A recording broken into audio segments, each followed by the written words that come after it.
ছেড়ে দিলাম, এরপর দেখবো কেমন ভাবে বাঁচতে পারে। এদিকে প্রথম দ্বারে মা যশোদা, দ্বিতীয় দ্বারে পিতানন্দ, তাই গোবিন্দ স্থির থাকতে পারলেন না। দেখিতে দেখিতে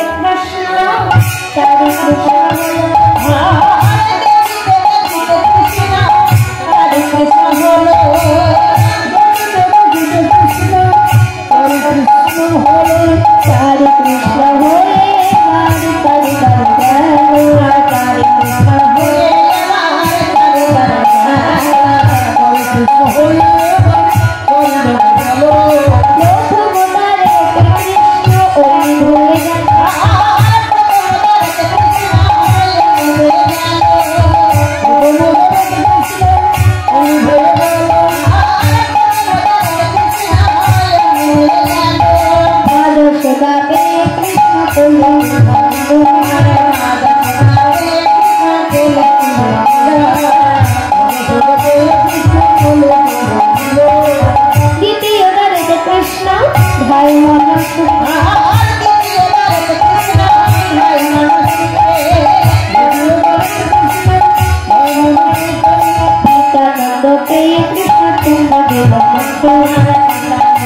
রাধারানীর মনের ভাব গোবিন্দ বুঝতে পেরে চতুর্থ দ্বারে কৃষ্ণ